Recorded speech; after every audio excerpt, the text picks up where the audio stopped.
All right. Good morning. Let's go ahead and get started. Thank you so much for joining. Today, we are going to talk about Social Security disability claims for roofers. Today, we are going to get started with a little bit of Social Security disability basics and then move into some discussion about residual functional capacity, the grid rules, special rules that apply when a roofer claim is at stake. So if you have been a roofer for your whole career, let's say you're now 56 and you can no longer go back to roofing or any type of work, some of these special rules might come into play for you. And then finally, of course, how an attorney can help you with your Social Security disability case. A little bit about me. My name is Kaitlin Wildoner. I'm the founding attorney of Beacon Disability PLLC, which is a law firm based in Florida. I exclusively practice federal administrative law, and I assist clients throughout the United States with agency level Social Security disability matters. If it's a case that I cannot help with, I will usually try to put you in contact with someone who can. Also, before we go any further, I do want to make note, if you are joining us live, thank you. I don't take any questions during the live webinars. And the reason for that is because there's often a lot at play in a case, and you might not realize all of the different factors that come in. So I don't want you to kind of give broad brush strokes of what's going on and me to give advice based on that, only to find out that there was a very important factor missing from the fact pattern. So I don't do live question and answer on the live. And then if you're watching this on the replay, I also cannot answer any specific questions in the comments below. And the same reason. Additionally, the reason why I don't do questions either live or on the replay is because I don't want you putting your personal information out there. I don't want you to have to put, what's going on with you health-wise, what kind of work history you have. That shouldn't be public information. I will provide my contact information at the end of the webinar, though. So if you do have questions, please feel free to reach out. I'm happy to answer any questions. Like I said, if I can't help you, I try to put you in touch with someone who can. I'm sorry, I can't answer any questions live, but if you do have questions, call, email, always happy to answer any questions that I can. And again, if I can't, I try to put you in touch with someone who can. All right, so let's get started. Looking at Social Security disability basics, there are two different Social Security programs, and oftentimes this is a great cause for confusion. People don't realize that there's two programs, or they use them interchangeably. They'll say SSDI, but what they really mean is SSI. Or, and this happens a lot, where I'll have people call it SSI, but that's not what they're on. That's not what they're going for. They're actually going for SSDI. And both programs, of course, require that you be disabled and unable to work for a period of at least 12 months. And that's using physical and or mental impairments. Sometimes I've got clients that come to me that, they want to focus on just one of their impairments. It's just their back that they think is preventing them from working, but they also have problems with their lower extremities. They also have had anxiety and depression set in. So they've got a combination of impairments, but they're just focused on one because they might have long-term disability. And that might be what long-term disability does. Might be what the VA does. It's not what Social Security does. Social Security looks at the whole person. So if you have physical and or mental impairments, it's important to put them all in that application. Anything that's preventing you from working, anything that's having an impact on your ability to function, put it in the application and make sure you're seeing doctors for it. That's what's going to help.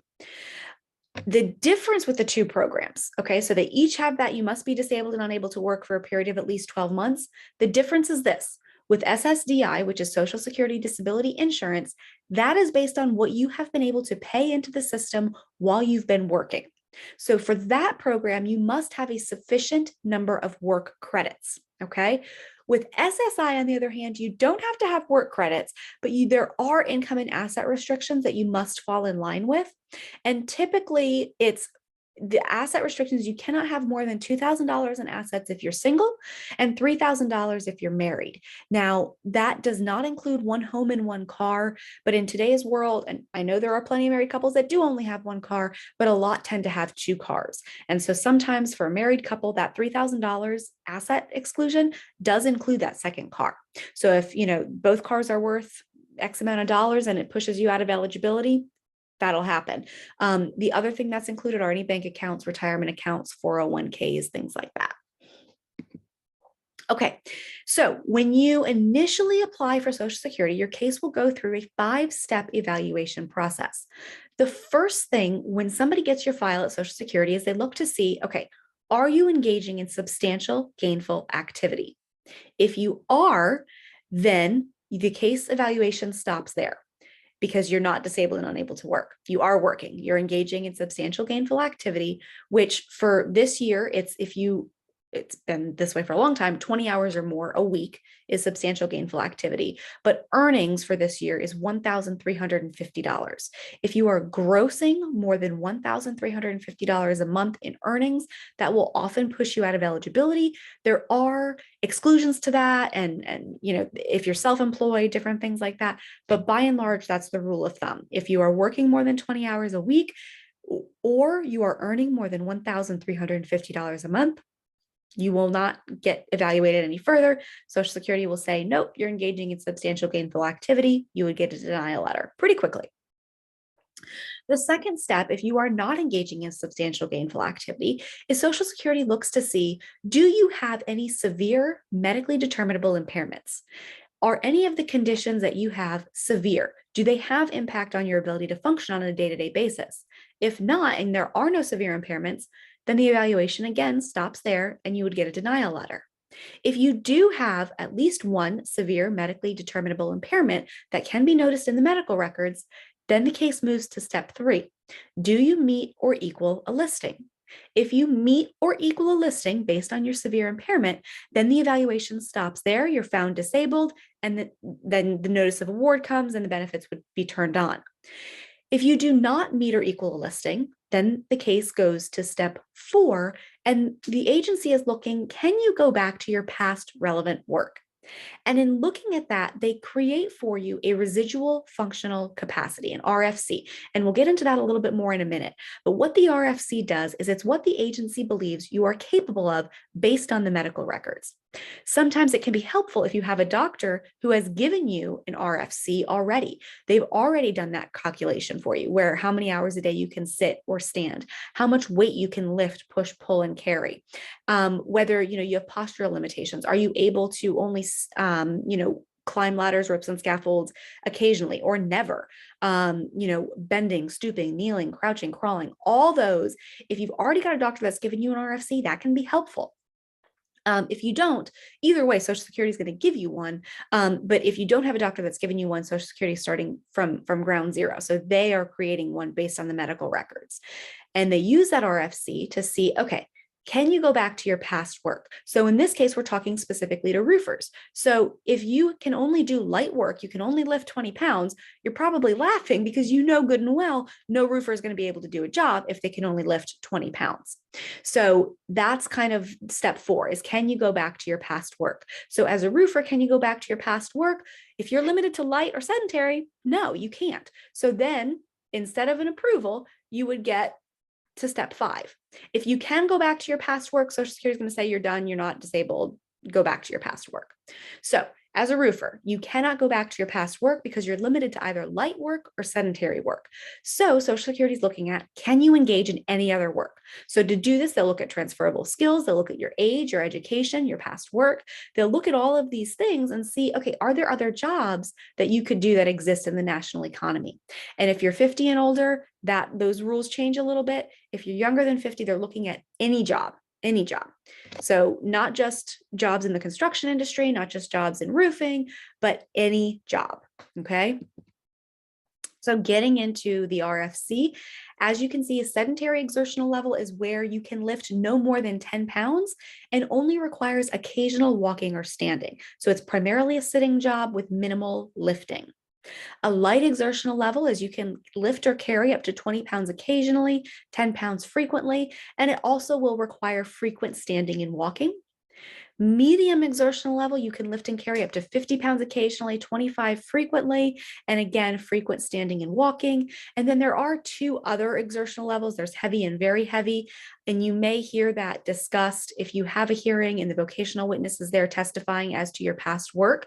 They may testify that as per the DOT, it's heavy, as performed, it's very heavy.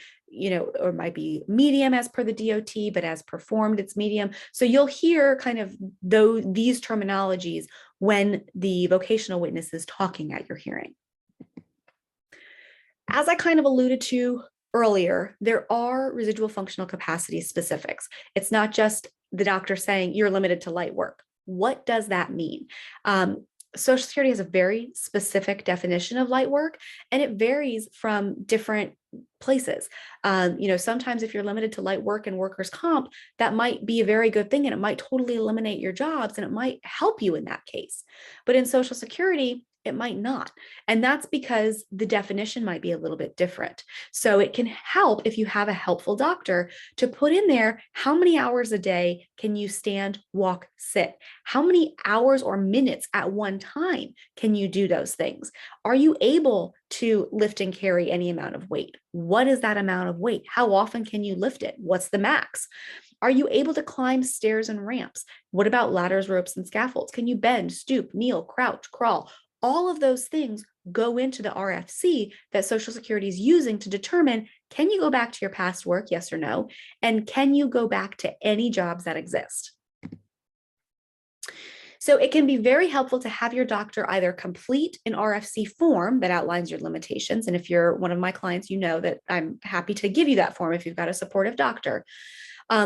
Or ask that doctor to put those limitations in your records. They don't need to be on a special form. If the doctor's telling you these limitations exist, ask them to put it in the chart. That can be very, very helpful. It's also helpful if your doctor says why those limitations exist. Social Security does not have to take what your doctor is saying as true. They look at, again, going back to the whole person, Social Security looks at the whole picture. So they look at all of the medical records. So if you have one doctor saying you're limited to sedentary work and another doctor saying you could go lift 50 pounds tomorrow, there's a problem there.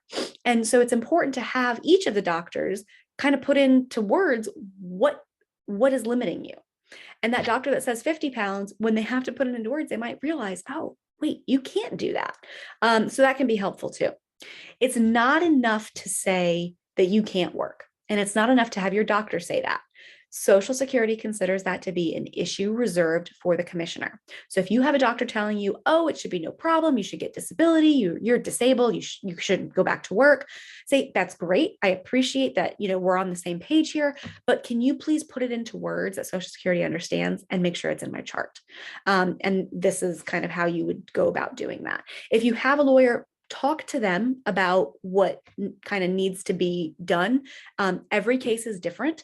And so you may need one thing said in your chart and somebody else might need something else. So have that conversation with your lawyer. If your doctor is willing to talk to your lawyer, that can also be very helpful to kind of have a three-way chat to make sure everybody's on the same page. It's not doctoring evidence, it's making sure that everybody's on the same page and that everybody's on the same page in the chart, because that can be very frustrating when the doctor tells the client something and we're at the hearing and the client's relaying that to the judge and saying, oh, my doctor says that I need to be sitting with my feet propped up for 10 hours a day, and that's nowhere in the chart. So now the judge kind of has to make a character determination and then also an ultimate determination of, am I going to use that limitation? Does that limitation actually exist? So it's much easier if it's already in the chart with an explanation as to why you have to keep those feet elevated at heart level. Okay. All right. So here we go. Specific to roofers, looking at the grid rules. This is if you are between ages 50 and 54, you will see the top bars are sedentary and then the bottom is light. Anything ending in a 201 is sedentary, 202 is light. You'll see that these are, again, specific to 50 to 54. If you were a roofer, that was much heavier work. It's somewhere between medium and very heavy, depending on what type of roofing you did, more likely than not. So if you are limited to sedentary or light work and you're between the ages of 50 and 54, these grid rules can come into play. And as you'll see, if you are limited to sedentary work and you had previously done work as a roofer, you might be found disabled if you have less than a high school education and you have unskilled past work, or if your past work as a roofer is skilled or semi-skilled, but you don't have any transferable skills. So that's one way you can be found disabled. Similarly, if you are limited to sedentary and you don't have a ability to go directly into skilled work, and your past work was unskilled or none, which is not common in the roofer world. So it's going to be that 20110 is if you are limited to sedentary work. Switching to light, the only way to grid out at light between 50 and 54 is if you are illiterate or unable to communicate in English and you had unskilled or no past work. So again, talking specific to roofers, roofing is pretty skilled, but if you were a roofer's helper or something like that, and you are not able to communicate in English or you're illiterate, then you might be able to grid out at light. At 55, it becomes a little bit more advantageous, okay? So as you'll see, there's 3 paths forward on sedentary, and why is that saying? I haven't had any coffee yet this morning, forgive me. So I totally skipped the first line of light. I missed 20101. So as you'll see, there are then 4 avenues forward on light this time. So this can be very helpful if you are limited to sedentary or light, you've got former work as a roofer, and you've got no transferable skills. These can help you kind of grid out and be found disabled under the grid rules. At 60 and older, it again becomes helpful. This is medium work. So if you have a limited or less education and you're 60 and older, and you've got unskilled work, so again, not super relevant here, but there are some, roofing assistant jobs, things like that, that might fall into that type of unskilled work category. That's how you'll be found disabled at medium exertional level if you're 60 and older. Okay, so here we go. Here are the special rules for roofers, and they're not specific to roofers, but a lot of jobs in the construction industry, a lot of heavier types of jobs. The worn out worker rule, say that 5 times fast. If you have only done arduous, unskilled physical labor, so again, not necessarily the roofers, but their roofing assistants, other types of tangential jobs. If you have a 6th grade education or less, and you've been working in that field doing that arduous, unskilled physical labor for 35 years or more, you can't currently work. You're not able to go back to that past work because of your severe impairment. Social Security will consider you to be unable to do lighter work, and therefore you will be found disabled. So again, that's the worn out worker rule. It has to be arduous, unskilled physical labor that you've done for at least 35 years. You have to have a 6th grade education or less, and you have to be unable to work now. And that's when the worn out worker rule applies. If you are at least 55 years old and you have no more than a limited education, so you don't have a high school diploma or a GED, and you have no past relevant work experience. So again, not super relevant to worker or roofers. But if you have a severe medically determinable impairment, are 55 or older, have that limited education and no past relevant work, again, Social Security will find you disabled and they don't need to assess your residual functional capacity. So this is likely not to help a roofer unless you were a roofer decades ago and you have no work experience in the last 15 years. This can be applicable as well. So here you go, you'll see the DOT roofer. The Dictionary of Occupational Titles has roofer as a medium strength job and SVP as 7, which is skilled. So it's going to be a little bit heavier work. And oftentimes too, the DOT has it as medium. You may have performed it at heavy or very heavy. And that's an important distinction to make as well, especially depending on your age. So anytime you've got physical labor as your past work experience, you're going to want to make sure to explain that to Social Security. They don't always understand what you did as a roofer. So it's important when you get that work history report to fill it out and explain to them what that means. Critically important if you're 50 or older. All right, so we're wrapping up here. How can an attorney help you? So an attorney can help you by providing guidance on what correspondence from Social Security actually means. As I just mentioned, they might be sending a work history report. That work history report is important, especially in physical labor past work jobs and older individuals. So an attorney can help you. They can't fill it out for you because they don't know what you did every day, but they can help explain it to you. They can help you fill it out. An attorney will also file the necessary appeals as long as they receive notice of the denial and or you communicate with them, hey, I received this denial, what do we do? Okay. An attorney will review your medical records in your case file and discuss what additional records would be helpful in your case. As I mentioned before, having a kind of conference with your attorney, doctor, and yourself can be helpful if that's something that your doctor is open to. A lot are not because they don't have it built into their schedule. But if you let your doctor know from the outset, look, I'm applying for disability benefits, and they know that that's something that's coming down the pipe, they might be willing and able to help. It depends on how the practice is set up. And it's not a knock against the doctors at all. An attorney would also be able to review your documents for accuracy and completeness. As I was talking about before, having a client come and say, my doctor said I can only, I can sit, but I have to have my feet elevated to heart level all day long. Is that in the chart? If it's not, that's something that an attorney will point out, as long as you let the attorney know ahead of time. Of course, that's what your doctor said. An attorney is never a fly on the wall in your doctor's appointments as much as we would like to be. We also, as I alluded to before, discuss what Social Security is looking for in their requested forms. We generally can't fill it out for you because we don't know what you are going through on a daily basis, but we can help. We can discuss what they're looking for. We can review it. We can do things like that.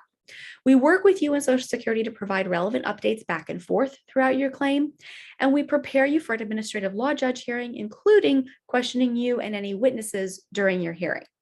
Okay, so that's not all that we can do. That's just a sampling of what we do. If you are not currently represented and you do have questions about the disability process, feel free to reach out. My contact information is here. Happy to answer any questions. If you joined us live, thank you so much for joining. If you're joining on the replay, thank you for watching. Again, I apologize for not being able to take any questions live or on the replay, but if you do have questions, feel free to call, send an email. Happy to help in any way that I can. Thanks so much for watching. Take care.